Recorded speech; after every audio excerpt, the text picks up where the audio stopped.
The Bread and Butter Collective is a collection of hospitality professionals working together to help strengthen our industry to build strong culture, community, and sustainability. I'm Calen McNeil. And I'm Sam Jones. And this is the Bread and Butter Podcast.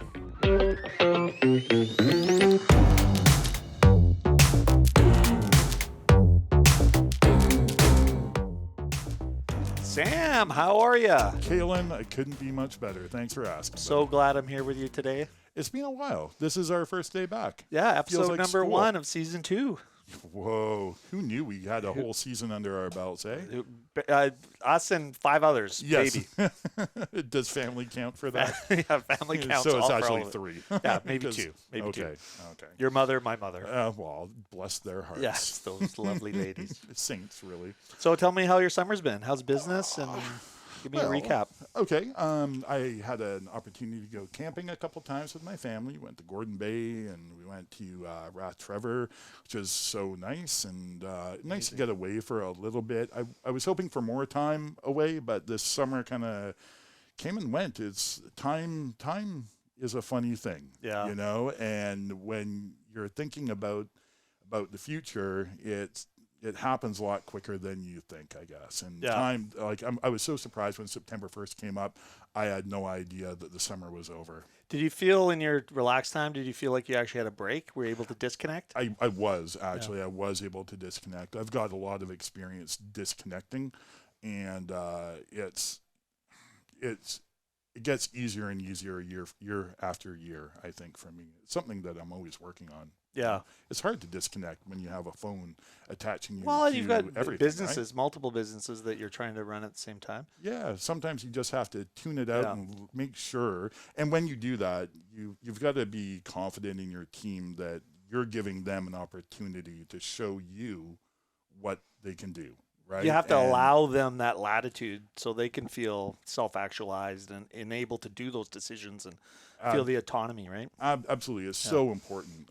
So I got away a little bit. I wish I had more time with my family this summer, but we're going into winter and fall now, and hopefully we get some nice cozy indoor time together. Yeah. How about you? What did you do this summer? Well, the summer was an interesting one because normally in my day-to-day, year-to-year routine, I spend a lot of time on the road. I have a business in Alberta that I attend to. I spend a bunch of time in the States. But more importantly, in the last year and a half, 2 years, I've been just here, which is an interesting dynamic because, like you said, about allowing your team to develop and grow. I feel like I sometimes am micromanaging my involvement in all the decisions. And I think, for the 2 weeks, I got away for 2 weeks, which was the first break I've had since February of 2020, I guess. Wow. Which it seems like, that's, 19 months ago or 18 months ago, whatever. But it feels like it was an eternity ago. And one of the things that I noticed in this break was I was able to, even though there were some decisions my team made that were pretty big while I was away, I was able to just shut that off as far as me, the anxiety that goes around of not being involved in those decisions or maybe not agreeing 100% with the way they're executed or whatever. Right. But I think that's part of the maturity of business leader or who is, like, I'm a business leader for our group, is the ability to stand by your team, let them make the decisions, not necessarily changing the decisions that they're made, and also not even commenting about it and just seeing how it plays out.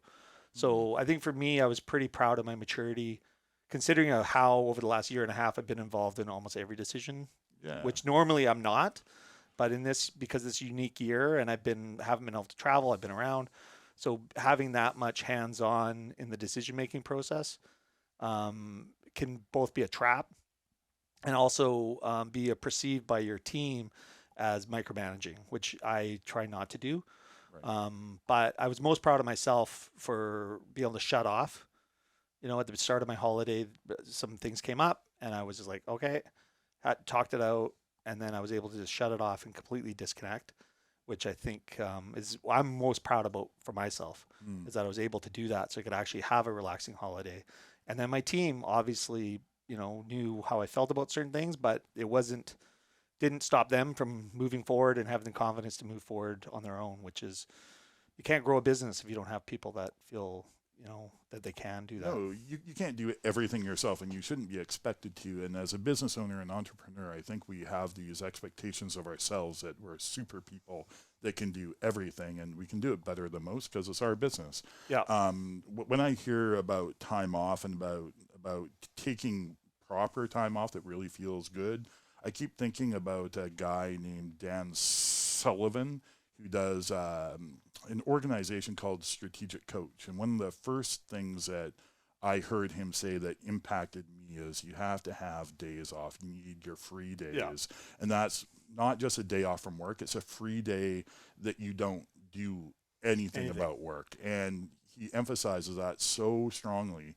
And prior to COVID, I was falling deep into that, where I was taking every Monday off, and it was my free day. So I'd have Friday, Saturday, Sunday, Monday off, and it was the best thing in the world for me. It re-energized me. I came back and I saw what everyone else had done when I wasn't there. Yeah. And it was always good. I mean, we give the tasks to our team members that we're not necessarily the best at anyway. 100%. And so if you can't leave them with those tasks because you think you can do them better, well, you missed the point. Well, you can't grow the businesses and do that. Like, it's counterintuitive to success, even though you feel like you need to be ingrained in every decision that goes on. I think the biggest lesson you can learn is just to, go from the 30,000 foot level and just go, okay, what would I want the team to be doing, or what would I think the best decisions the team could make without me in it? Right. And then just seeing how you just allowing them to do whatever they think is best for your business, even though you are attached to it. It's nice that they can feel some personal ownership of it as well. Yeah. And if you're micromanaging them, it'll never happen.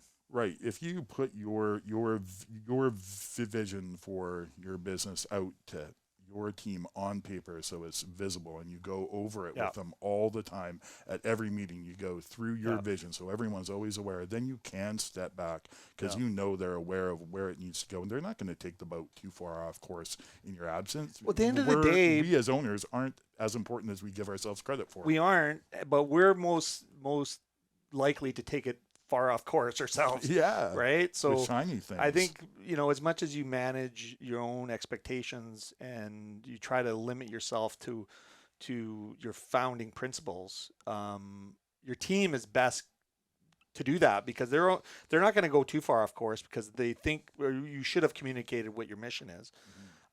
So they're the best ones to check on your mission yourself, I think, because I'm sometimes the wayward captain that is just going off along here, and everybody's like, hey, wait, isn't this what we're supposed to be doing? I'm like, oh, yeah, that's better. Yeah, you got to keep the blinders on at some point so you don't chase after every shiny object that comes your way, because, as an entrepreneur, we're driven to do new things, and every new thing feels like the right thing to do, but it's up to your team sometimes to keep you course corrected. Yeah. Well, and you don't want to take on too many things. I mean, I think one thing that I learned early, well, actually not even that early, probably late in my career, was to learn to say no, and then not take on new projects, or not think you have to reinvent yourself all the time. Sometimes you've already arrived, like you're crafting this masterpiece, and then, at some point it's going to be complete. You're going to put the last little dot on it. And unless you realize that's the last dot, you're going to end up taking it too far, perhaps.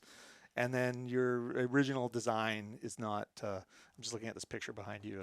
And the design behind, you is not necessarily reflective of what you wanted it to be if you take it too far. Right. And having to say no is one of the most empowering things you can do, because it's underappreciated. It is. When you say no to someone who comes to you for a project or a charity or getting more out of you somehow, to say no is not being, you're not poo-pooing the idea. You're just keeping yourself really open and free to things that you are passionate about, that you need Totally. to do, your priorities, not necessarily other people's. And Yeah. so saying no is really, it gives you the freedom to do more, really.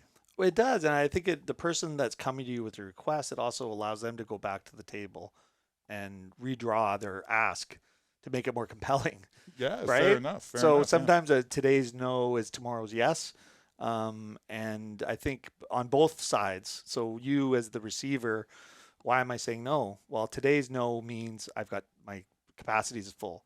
Maybe tomorrow's no is just that I'm not interested. I don't think it's a good idea. So I'm going to provide you some of that feedback. And then the person who's receiving the no's, that allows them to go and regroup and repitch perhaps, or just modify or throw it in the bin. Yeah, hopefully Right. they learn something. If your constructive no is truly constructive, Yeah. and if you're at capacity, you've got to say no, because you're not going to be able to give them what they're asking for if you're already at capacity. You don't have the energy. No, or well, the and the message resources gets to give. missed too, right? Because if, like, I lately I've had some capacity no's. We're doing a project in Courtney, and some people are just at their capacity, whether it be a architect or engineer or whatever. And you're like, oh, okay, that's good. A capacity no is something I can understand. Yeah. And I also don't take it personally. So I think sometimes, no's, understanding why the no came is important, right? So is this a no because you don't think it's a good idea, or is it no that you're not interested, or is it no you don't respect me as the person that's making the request? Like really determining what the no means for that person. And I think there's obligation on both sides. One who's giving the no.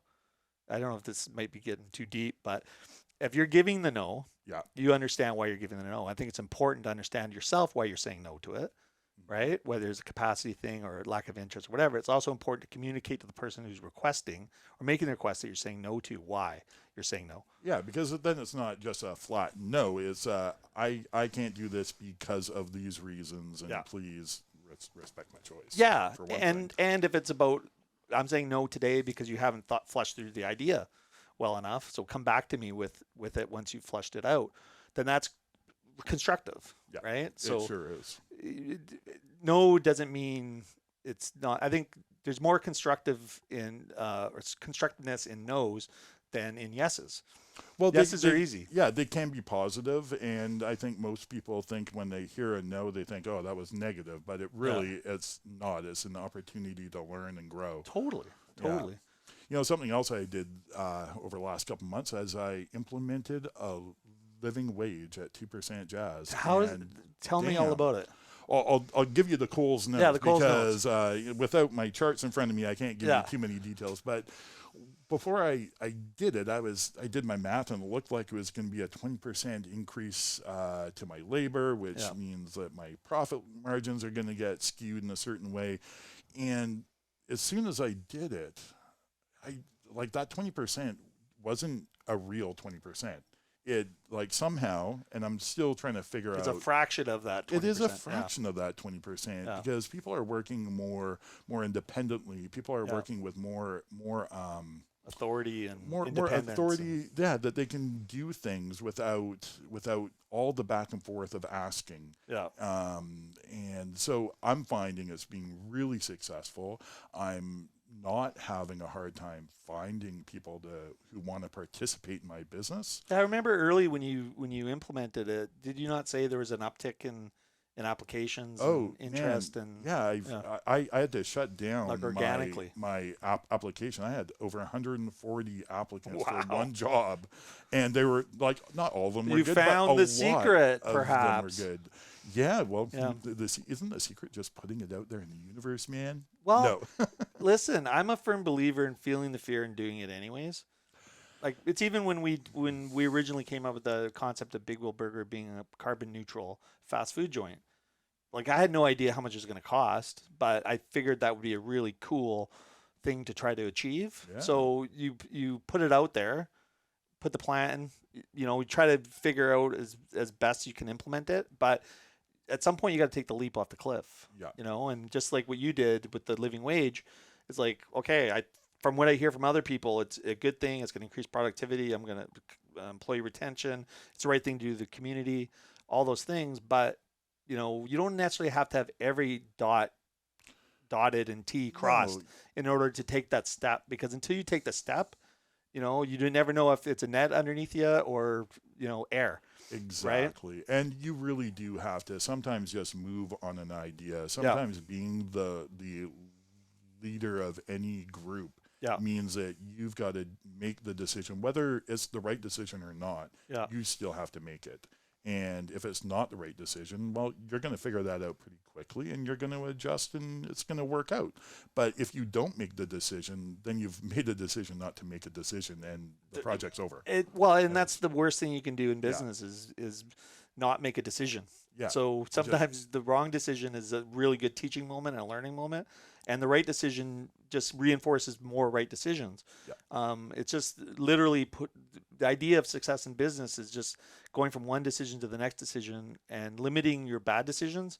And they can't all be good decisions. They just can't. They can't be. It's not. Right? We're human. But this is how you're going to learn, and you're going to adjust, right? And sometimes when you have an organization, depending on the size of it, it's easier to make, you know, when you have one store, 3 employees, you can make a decision that impacts immediately. When you have, you know, 100 employees, for example, and maybe 5 or 6 stores or something like that, sometimes you can get lost in the inertia of moving the big ship. But I still think, you know, there's way more advantage, and this is what I'm trying to get into my team, because we're going to be implementing a living wage at Big Will Burger as well. But I'm like, for me, a little frustrated, and you know, we're already paying above minimum wage and all those things, and we provide benefits and we do all this stuff. But I would just, you know, I'd like to do less research and number crunching, more doing. Right. So I think that feel the fear and just step off the cliff. And, you know, every time I've done that personally, there's been a net there to catch me. And if not, there's been somebody there to hold me until I figured it out. And then, you know, you can course correct. Right. And well, like we were saying, they're not necessarily bad decisions. They just maybe need tweaking. Once you're going down a certain path, they need some time to come to fruition. Right? Yeah, they need to be developed, and you know, problems need to be worked out. You can't see everything. No one has a perfect crystal ball, and I'm the kind of person, it turns out, that likes to really see everything mapped out before I do it, and means I never do anything. I'm really trying to work on that for myself, whether it's at home with like projects that I have to do at home, like building something. I'll measure a piece of wood like 7 times before I gotta cut it. I gotta cut it. It's not going to get built if I don't cut it, right? And if I cut it too long, it's okay. I can fix that. And I guess that's the thing, is understanding what's the worst outcome. So what happens if you do a living wage and you take people from $16 or $17 an hour to $19 to $19.50, and it's different in every community. Like in Victoria, it's $19.39. In Nanaimo, it's $15.85. In Courtenay, it's $16.20 or what have you, right? For different living wages in different communities. But what's the worst going to happen if you're going to bump your staff up a buck or two an hour? You've got to unbump them, and you feel like a tool or you've just got to decision. Listen, or you just give them support, right? Like, how about, and this is one of the things that we're in preparation to doing this, we are improving our training so that the people that are going to be, because part of it is you do have to increase productivity to a degree. You know, people have to know their place and work with each other, and I view it as coaching a football team or a soccer team. Is, you know, you've got your stars and you've got your bench warmers. Everybody's got an important role in the team. And part of the coach is to make sure that you're utilizing the team member in the best way to be successful.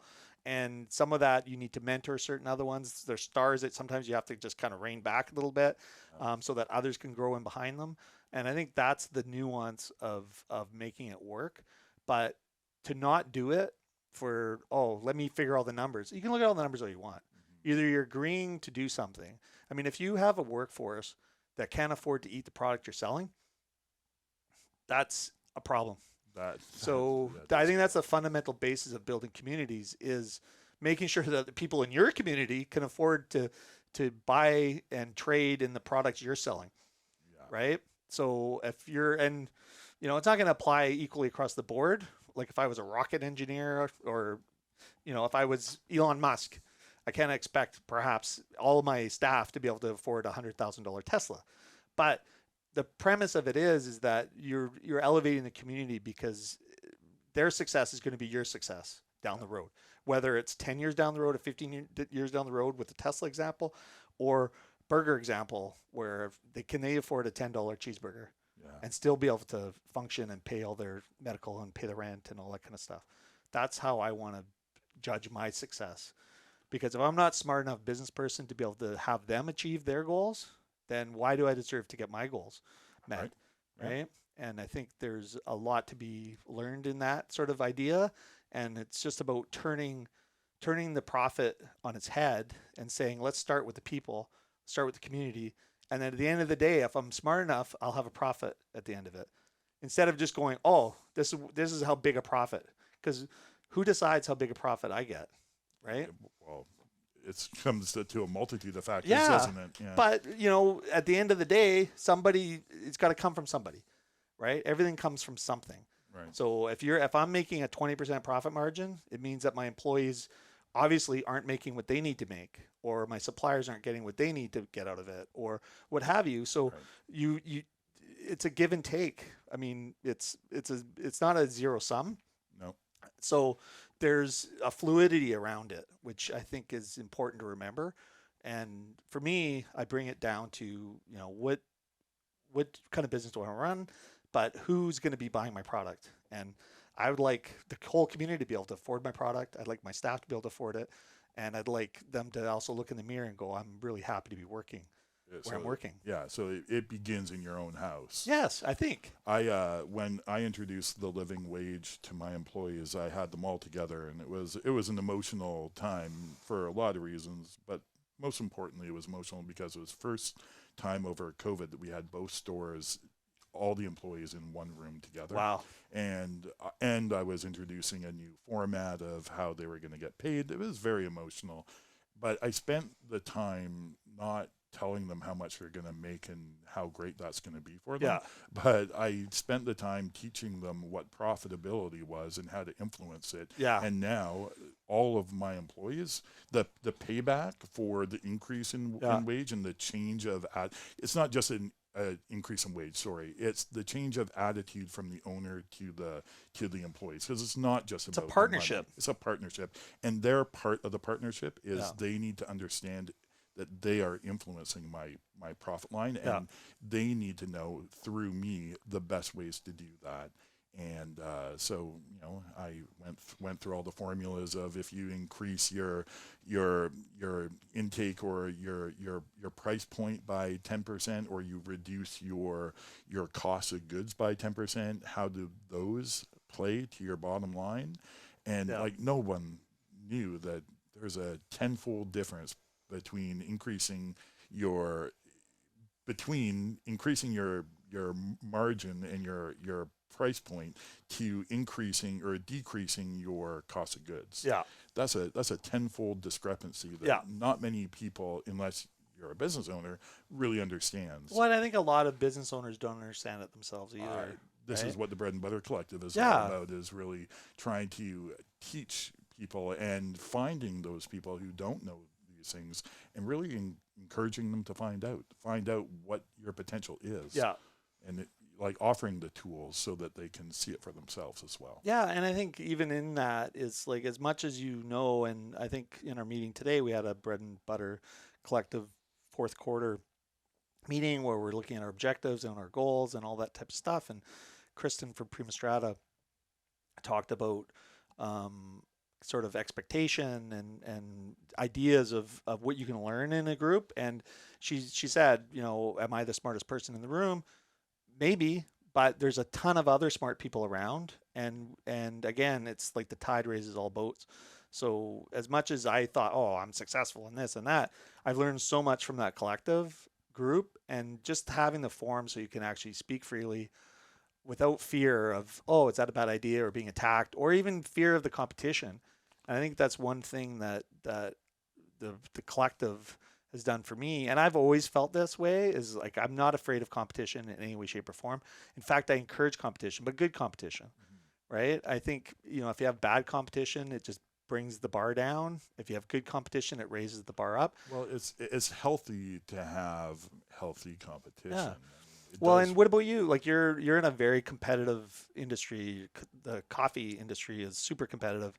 We've got a bunch of different members, Habit, Hey Happy, and Mocha House, and a bunch of other coffee producers. Like, do you feel threatened by the competition, or? No, but that's something that I think about a Yeah. lot. And like I think about my past business behaviors with some of these companies, Yeah. and the distance I've created with a couple of them on Yeah. purpose Yeah. because of the competition feeling. Yeah. And it's possibly partially because I've grown up, but Yeah. also I think the support and the mentorship of the Bread and Butter Collective, and just being in a position where it doesn't matter so much. Yeah.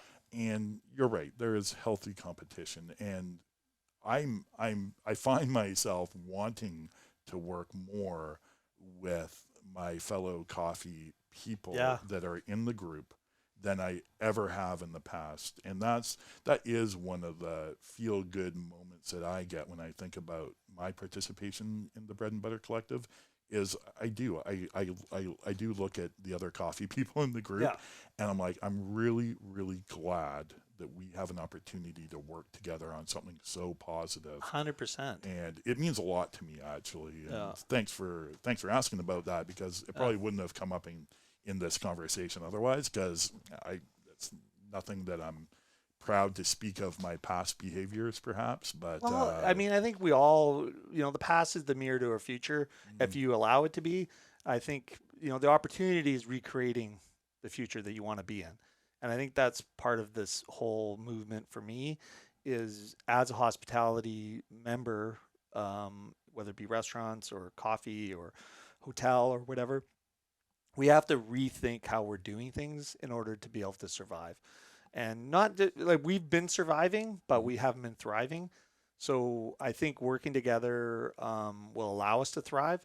And even if it's a smaller pool of people that are thriving, I think it's way more beneficial to an industry. Even all the people involved in the industry, whether it be the citizens of Victoria, or Vancouver Island, or BC, or Canada, or North America, or whatever.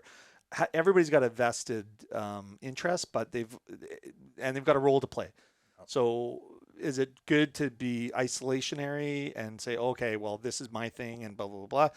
I don't think it is. And I think that's, we as an industry have moved forward, pushing to the lowest denominator instead of trying to rise to the highest denominator. And it starts with labor, and it starts with, negotiating prices, or just what we accept. We're in a discussion today about landlords and leases, and I think COVID has taught us something. Is there's a clear delineation or defining moment between a good lease and a bad lease, a good landlord and a bad landlord, an accommodating landlord and an unaccommodating landlord.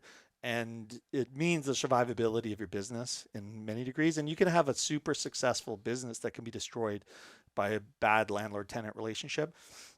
Like anything, I guess. Even a bad supplier relationship is not good or healthy. Sure.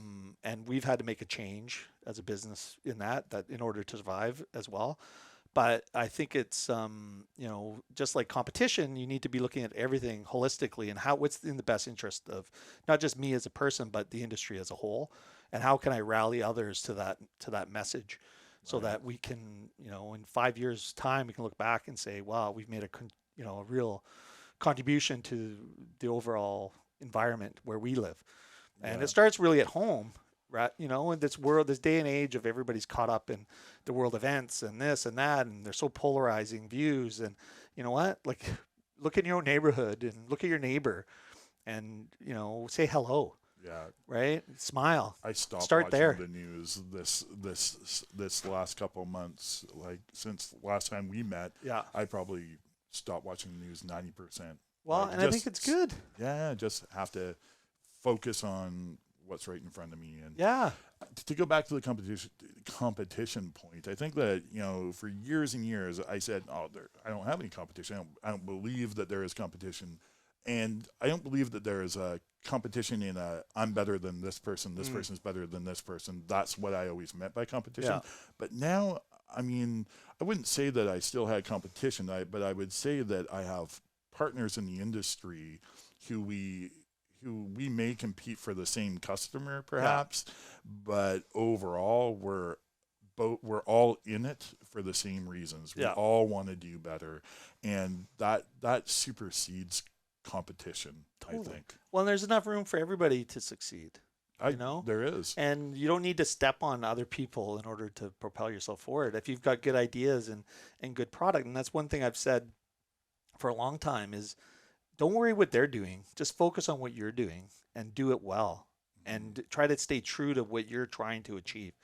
If you get caught up in what they're doing, or, it's good to have the ideas. Like from the business standpoint, I think the biggest gap, there's no gap of creativity. There's a gap in business knowledge and fundamental skills in order to succeed and start really growing your business and growing. Otherwise, you just stay static. I think a lot of people especially in the hospitality and restaurant business in particular, and coffee shops would be included in that,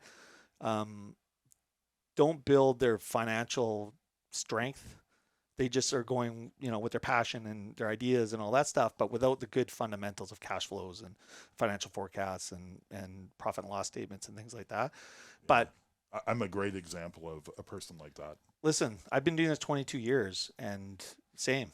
It's only been in the last 2 or 3 years that I've really kind of dove into that and really embraced the fact that, we're not here just to give good service, good food or whatever. We're actually here to provide a living for our families.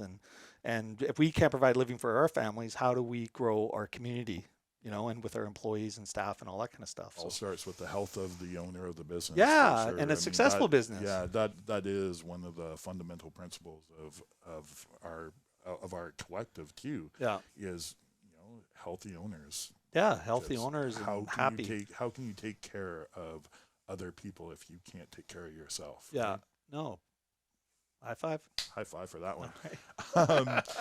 On a personal note, and those who know me, this is mid-September, have heard this for the last week, but I don't know. I think it's important, and this is our podcast. I think I can say it, is that, I was getting really depressed the last couple months, like really not happy, not healthy, right?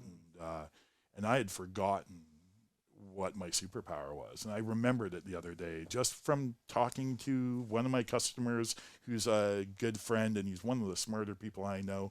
And just through our conversation, it comes out that, maybe I am missing my optimism, and my optimism has always carried me through everything. That's your superpower. That is my superpower. And I came to this myself, even though it was through conversation. Like all good ideas come from conversations. And I latched onto it right away. And as soon as I thought about it, I felt better. I hadn't even put it into practice, but just putting the words in my mind made me feel better. I am optimistic, and I forgot. That's my main tool that's carried me through so many adverse things in my life. And I've always counted on it. And somehow over the last 20 months, it's eroded away without me even noticing. But I would go easy on yourself a little bit, Sam, because your optimism has propelled our group.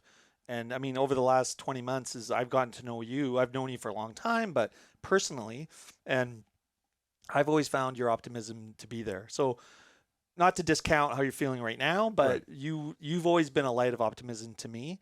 And it's interesting, like, it's the ebb and flow of everything. Is like everybody has their lulls, and they need to be propped up. So you need to be propped up now, but you propped up others previous to that. So Well, and that's very nice for you to say, but internally, I now need to remind myself, like an affirmation. I need a cup of coffee mug saying, "You're an optimist, Sam. You're a really good guy. You're a really Sam. nice guy, and doggone it, people like you." Not that I need to be liked, but I do need to like myself, and I need to be optimistic. What do you think's brought you down lately? Is it too much information that's unfounded, and too much division among among the people of our world. Yeah. And too much just hit after hit after hit. And they're not even always big hits. Yeah. But the little hits. The cumulative, death by 1,000 cuts. Death by 1,000 cuts. Yeah. And this 20 months feels like 1,000 cuts a month. And, Well, it literally feels like a and decade. it feels like that to Yeah. everyone. And Yeah. I know that I'm not special in that regard at all. But what I do feel is I feel like I've found my kryptonite and thrown it away. Yeah. And I've regained my superpower in the last week. And man, That's magic. And I'm really feeling so much better. Like I'm coming Yeah. to work with a smile on Yeah. my face now, not just painted on. Yeah. It's real. Well, sometimes you got to fake it till you make it. 100%. But absolutely. it's nice when you faked it long enough to go, hey, I made it. It's the 10-year fake. Yeah, the 10-year fake. Well, it's interesting too, because even in our world, obviously, we're in the same world, and the division.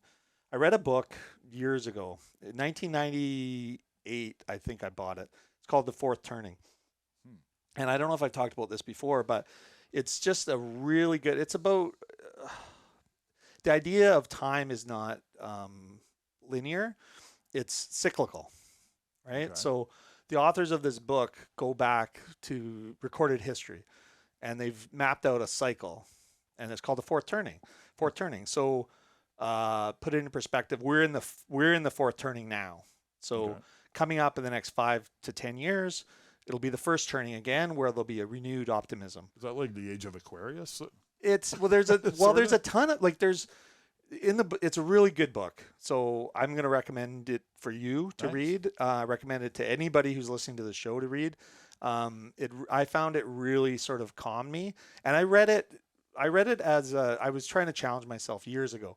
And I'm like, so I went to chapters and I went through the I think it was psychology or sociology books, and in the chapter section, very boring. Grabbed it, started flipping through it. I'm just like, holy cow, it's almost like biblical to me at the time. I'm thinking, wow, this is interesting. And I just kind of parked it. And it wasn't until basically 2020 U.S. election that it started coming back to me. I was like, wow, this is weird, because you've got the pandemic, you've got a perceived rise in fascism, you've got these competing groups and all this stuff, and I'm like, this sounds familiar. 100 years ago, we had a pandemic, we had the Roaring Twenties, we had a Great Depression, rise in fascism, all that stuff. I was like, So I actually went back through my little library, and I actually had that book. So I put it out there on Twitter. I'm like, hey, blah, blah, blah, blah. And I started getting some messages back saying, yeah, I was talking to my girlfriend, and we went to UVic, and we were talking about this book, The Fourth Turning, and how it came up. And then on CNN that night, somebody was talking about the book and the authors and that whole thing. So I reread it during my holiday break. And man, it really just gave me some peace, because, based on the book's premise, we are... there was an unraveling which started in early 2000s, which would time with 9/11, which is relevant. In our current history. September 13th today. So a couple days ago. Reference. And that was the start of the unraveling, right? So now we're in the fourth turning, which is kind of like the complete dismantle, and then leads into the rebirth and the beginning, which, again, going back in time, that would have been post World War II. Would have been the unraveling, and then the fourth turning, and then 1950s onward would have been the start of the next cycle, which goes basically is generational. Yeah, so that does seem every 20 to 25 years, and it goes in 4, so that's 100 years. So the feelings of each generation, based on their lived experiences, lead to the next one, and there's like a gap between the two generations. So the generation that went through World War II left behind children of people that went through that. Right. But then there's a gap. So the next stage is so your grandparents will be most relatable to your kids' generation. Right? So it skips. So their ideas and their willingness to go to war, or they're thinking the world's ending and all these crises, and it's just new. It's like, well, no. These things have been going through the history of time. And they documented it, and they go through all the different cycles in the last 2,000 years. Pinkerman has a book Yes. about not Yeah. that, but about the positivity. Enlightenment Now. Enlightenment Now. Thank you. I That was one of my I favorite read that books. book last year. Yeah, it's great. Amazing. Amazing. And it kind of ties in with something that I've been really feeling and trying to tell people if they will hear me is that this isn't, like where we're at right now, isn't so awful. No. We hear about it more often than we hear about anything else. And it's the conversation that everybody has all day long and then all night when they go home. And so it feels like it's all encompassing, but the world is in a better place right now than we were in World War II. Statistically, across the board, less murders, higher. Like the poor populations are richer than they were 100 years ago. We are advancing, and even though it feels like we're not. And this pandemic is not the end of the world. We've been, as a people, been through so much worse that we don't know, because you're right. It was our great grandparents and our grandparents that dealt with that, so we didn't have to. And there is a gap, and now we're coming around, and now we've got our generational crises. Yep. But it's not as bad as our last ones. We have the technology to help with this. Humans are very adaptable. Absolutely. And it goes down to climate change as well. And, even when you talk about the global warming, and this, obviously, all of my businesses are carbon neutral. I'm a huge, believer in human-caused climate change. But when you look at global warming, there's more people that die because of cold than because of heat, right? So I read another Bjorn Lomborg does all the data around some of these issues, and the most recent data that he reported is 260,000 lives were gained this year because of climate change, because less cold deaths. Right, there's still hot deaths, but cold deaths are 10 times worse than hot deaths. But because there's less severe cold temperatures, less people are dying because of cold. So perspective is probably a good thing. Kind of goes back to the Pinkerman book again. Yes, and I think and Pinkerman, and he talks about that as well. He does, and that's another book that led me to just feel relaxed about where we are, because the data doesn't support the narrative. If you actually look at the data. And it's even in the U.S. I looked at recent crime data, and it's the lowest it's been in 30 years, right now. Yeah. But yet they're talking, disaster. Well, where does it come from? Well, because if it bleeds, it leads. Yeah. Right? I mean, narrative that's just the stories we tell, so that we can, I don't know, keep engaged. It's awful. Fascinating. It is fascinating, and thinking back to that book and the books that you've mentioned makes me think that in our footnotes to this podcast, we should probably make a 100%. list of a couple of our most kind of positive books that we can suggest to our listeners. Yeah, just to our one listener. Our one I'll listener just send it to to get my some mom. perspective. Exactly. Here's my book list, Mom. Did I do good? Well, I tell you, anybody that I've recommended the Fourth Turning book to, and obviously in the last couple of years I've done it a lot because, and more recently because I just reread it. I think just from a historical point of view, because it's very factual as far as the history goes. You can agree or disagree on the timing and all that stuff, but fundamentally there's a cycle that we can follow. It's like a heartbeat, right? And I think that, just like you talked about your mood earlier, it's cyclical, and it just takes someone to lift you up out of it. And as a community, hopefully we're going to lift ourselves out of this, which we will. Historically, through the history of time, we always have. So to think that we're not this time is very, egocentric, I guess. Are we so special that we're not going to be able to lift ourselves out? I would also say that it's very human. I think it's very human. But this is what we're dealing with: the human quality, the pessimist side of things. I think that is human, and I think it's supernatural when we aren't sure about the outcome of something to think the worst. And I mean, of course. Here comes my superpower. Yeah. And we need to be more optimistic, because this truly is not as bad as it gets. No. We've been way worse, and you're right. Humans are resilient, and we bounce back. And, entrepreneurs are some of the most resilient people on the earth, and they are some of the most innovative. And 100%. I would put my future, and I do put my future, at the hands of entrepreneurs. 100%, and that's what's led us almost out of every crisis is people, risk takers, innovators, people thinking outside the box. Uh, Obviously, not everybody has those attributes, and there's you need the workhorses and a lot of people that keep things moving. But I'm pretty confident we're gonna innovate ourselves out of it, like we have throughout the history of time. So for me, I'm not downtrodden about it, but I just hope we limit the number of bleeds that we do with the death by a thousand Death by a cuts. thousand cuts, Hopefully yeah. we're like 2 or 3 cuts below the death part or before the death part. But We are. yeah, I'm confident we are. I right? know it. Yeah. This conversation took a It bit did of a take a turn, little turn. didn't it? But it's our podcast. We get to do with the and it's heck we want. the reality that we're all in, and Yeah. it's the reality that we're in for sure right now. Yeah. I mean, we're just getting through, and we're doing what we know how to do. Well, to today, move it. BC vaccination passports. That's right. We need to Right. timestamp this episode because Yeah. this is a moment in our history. Yeah. The implementation, the Yeah. launch day. Yeah, so today, for those of you who aren't in British Columbia, today is the first day of a vaccine passport mandate, not for all businesses or all open spaces, but for anything that is fun, let's say. Yeah. Dining out. Dining out, going to the and- movie. Yeah, all the fun things you now need Weddings. to show proof of vaccination. And Yeah. What do you think about that?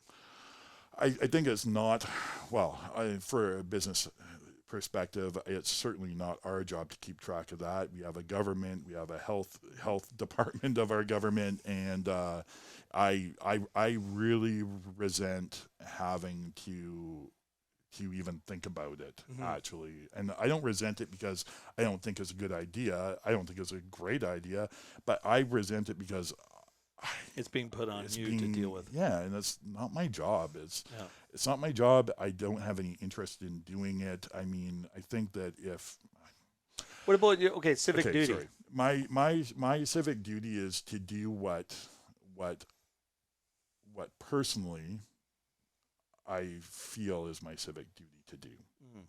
Sorry, you're catching me off the guard on that question, Sam, right? well- Because I have such mixed feelings Yeah. about what my civic duty is. My civic duty is to be a good person in my life and be nice to everybody, Yeah. and to keep the health and well-being of the people who I'm surrounded by at the forefront of my mind, and that's my Yeah. civic duty. How I do that is my own business, and I resent being told how to do my civic duty, I guess. And it's not that I fully disagree with it, but I certainly don't 100% disagree with it. The other day, even England, the country of England, who was going to do these passports, decided not to do them. And there's So it's a difficult. This is difficult. It's a difficult. Yeah. It's not in. It's not black and white. Yeah, and it shouldn't be made as something that businesses decide upon. If countries can't decide upon them, how are we supposed to make these judgment calls? I mean, how do you feel about it? I'm gonna just defer. Good. I'm gonna push it right back. This is how Well, we do it. I mean, right? for me, I basically made it a point just to comply with everything. Obviously, whether I don't think it's my job to judge in areas that I don't have an expertise. So if somebody asks me how to run a restaurant, I'm an expert in that. So I think I have a voice to that. When it comes to public health orders, I'm not an epidemiologist. I'm not a virologist. I don't have any expertise in any of that. I've got common sense. And when it came to the lack of a mask mandate at the beginning of the pandemic, I was like, that's got to be a mistake. I mean, it's a spray. It's a flu type thing where you actually can, transmit through droplets.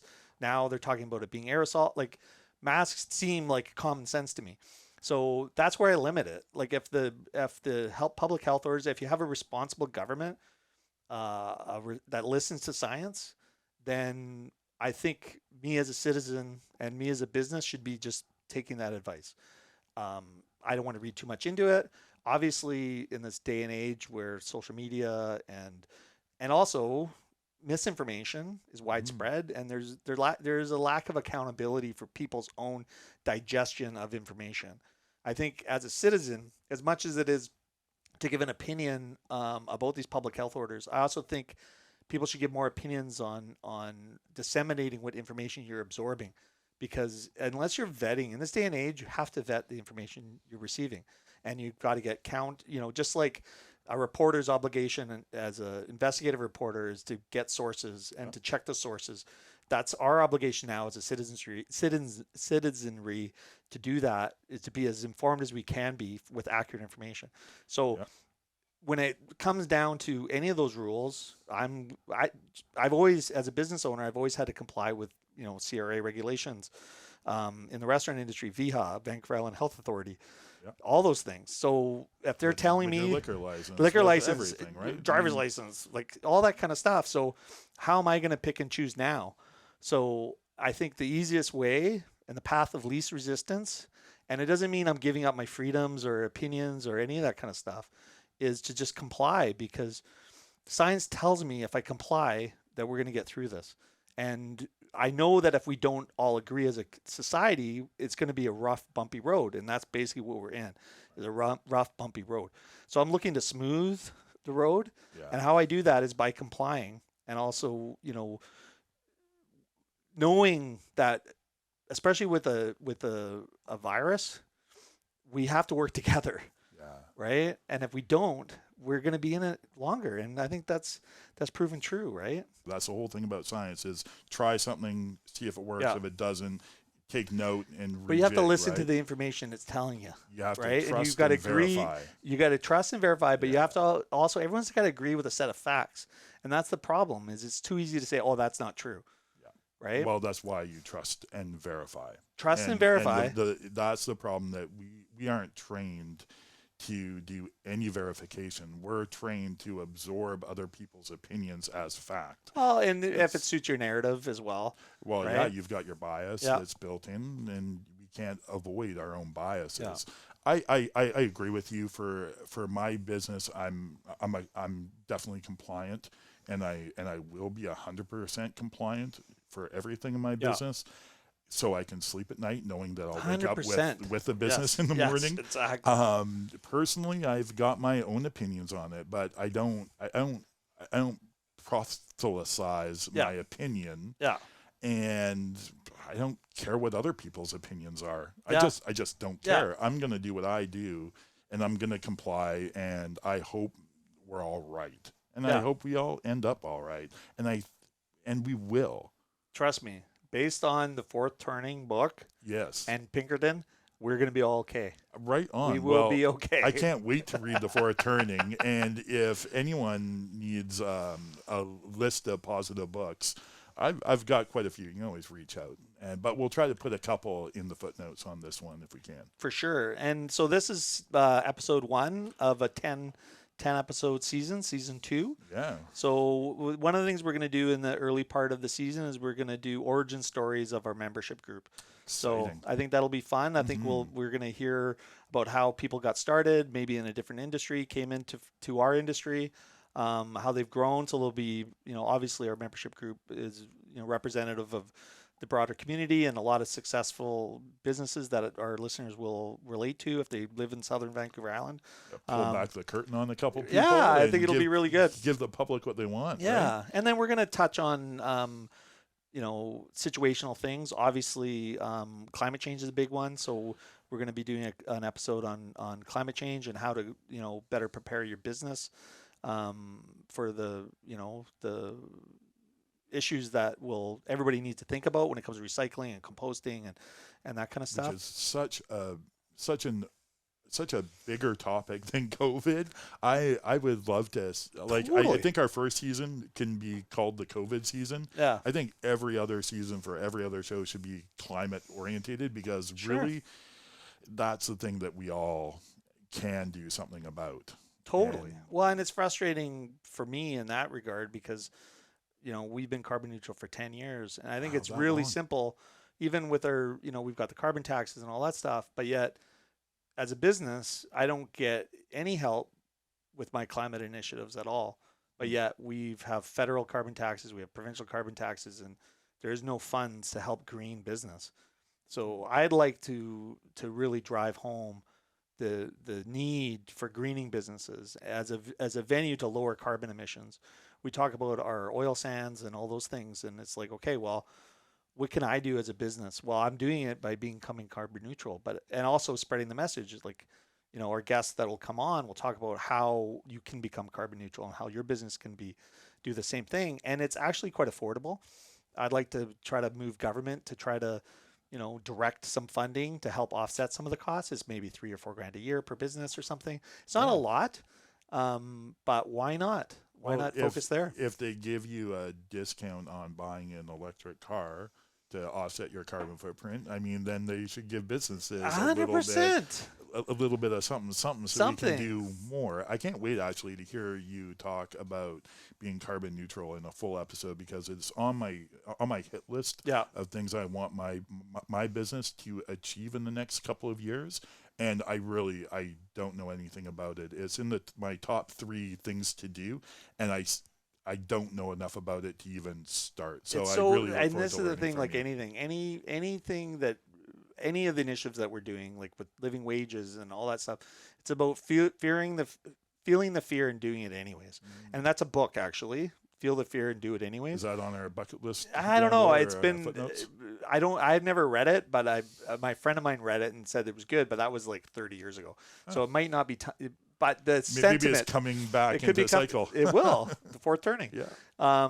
But it's all those things is like just saying, okay, well, what does it mean? Well, just put that statement out into the universe and then try to live it. I know recently, like in the pre-COVID, there was this an article in I think it was the Province or Toronto Star or something, that called out our recycling programs and composting programs and integrity, and a lightning bolt. I was just like, hey, we've been composting for 7 years or 8 years at that point. Did I ever vet where that compost is going? So we did that. And we went actually to our compost facility and made sure. And now we can 100% categorically say that, which it was always the case, but it's one of those things where you just assume that your recycling is going to recycling or your composting is going to composting. Right. But it goes down to your vetting, checks and balances to make sure that what you're saying is true. And that's holding yourself accountable. Well, right? our trip, I totally agree with you. Our trip to the compost facility in Cobble Hill was a real eye opener for a lot of us. Yeah, I mean that was really doing the do. We were walking the walk and talking the talk. And now I had a council person this weekend come up to me at one of my businesses and saw my 3-tier recycling bin, and it only had 2 bags in it. And he called me out on it and said, I'm a counselor, blah, blah, blah, and I think this is atrocious. I heard you were really environmental, and now I see this. He's like, oh, that's my lecture for the day. And I felt like you don't even understand. You don't understand all the stuff that we do. Exactly. Everything we have is compost. I'm like, it's just so. And I didn't give him the satisfaction of an argument, but I will email him thanking him for and then drawing his attention to the fact that yes, we are. And part of it is, and I think this is the apathy in the world, is people just have an immediate. And one of the reasons that we did what we did as far as vetting it, and after we did the Fisher Road tour, we got a message from one of our lovely customers saying, you're saying this and you're not living up to this and this is this. And I read this article in CBC that said this. And we were like, I was super happy to say, hey, no, this is the facts as you see them. Don't believe everything you say or read. Do your research. Like you can go on your website, you can go on my website, you can see actual facts about what we're saying. But I think it's an important lesson because there's a lot of people that can say things, but unless you're willing to put your money where your mouth is, and in this day and age with integrity, and I'd like to see more integrity and more accountability for everybody across the board, businesses, politicians, environmentalists, all of that. It's just be true, because you know what? You don't need to glorify stuff. Yeah, and when you are authentic and when you are accountable, man, it feels really good. You get to sleep. Feel like, you can sleep and you can hold your chest out and your head up high, and you can take on those stupid counselors that have their own opinion. Maybe they had a bad day, and I'm giving this one a lot of credit all of a sudden. But I got to tell you though, like because I read that same CBC article or whatever article it was at the time, I was like, holy cow. Like, do I need to rethink things? Like, what I always thought we were doing it, but it was a really good lesson because it was like, hey, if we're gonna say it, let's make sure we're doing it, and if we're not doing it, let's figure out a way how to do it, and let's just be honest about it. And do you think that, like, for our companies that are doing it anyway, do you think it's our responsibility then to show people more clearly that we are doing things and it's not our giving duty? Them, okay, it's our duty, in my opinion. It's our duty to share the knowledge on both ends. So maybe just by us accomplishing these things, and this was what we do, isn't really enough. We need to do the things and then make sure people know that we're doing them, so we don't get that pushback, because it's not necessary. It's not really about not getting the pushback. It's about having the public not feeling that they need to push back because they see that we're doing a good job and we're leading the way. I think what it's about is it's about integrity. So if you're going to do anything, do it integral. So if you're going to say that you're composting and that this stuff gets composted, like, do it, or don't say it. And I think it's fine to do, different layers, because it's a whole spectrum on how we're going to help combat and actually do something. But don't tell me not, like, there's so many layers to it. The plastic bag ban. Okay, well, 100 of those plastic bags go into one cloth bag as far as environmental impact. Sure, that cloth bag will last a long time, but if you're just keep buying cloth bags and you're building those cloth bags up, then it's counterintuitive to actually being effective. So I think part of it is if at every level you're being integral with it and you follow the line all the way through, then you will actually be making a change. So I think it does a disservice to do what I call this sort of signaling this way without actually following the math. And it goes even with the electric vehicles. It takes 5 years before an electric vehicle becomes more efficient environmentally than a combustion engine. So most people only own their car for 5 years. Yeah. So the idea is, and for me, I've had my car now 11 years, and I'm going to keep that car till it's done. It's not an electric vehicle. It's a V6, but the impact I'm going to make on the world is less by driving that thing into the ground, right, than to turn it over now into an electric vehicle, right? Which then I start the clock over again. And then if I get a new electric vehicle every 5 years, I'm doing a worse impact in my view. So, right. And I've done a bunch of research on it, and I'm open to being enlightened on that. And part of it, again, is being open to being enlightened. So I don't know everything about everything. So I'm open to a discussion, and my views can change.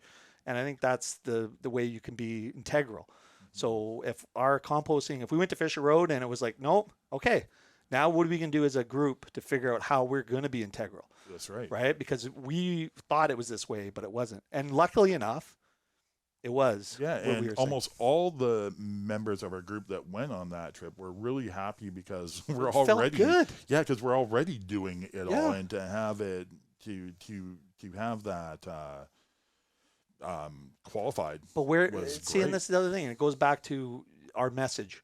So where's that story? Right? So where's the story where we went and we vetted it and we did it and we sorted it out and we confirmed what we say we were doing? Yeah.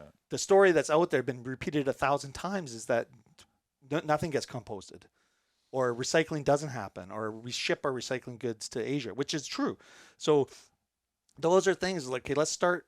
Where do we start? We start with our own integrity and start with their own vetting. And then that way, if they stack on each other, if everybody's vetting, then we'll eventually get there. But if we're living in this world where we don't vet anything, we don't fact check, and we don't verify, then we're just talking smoke.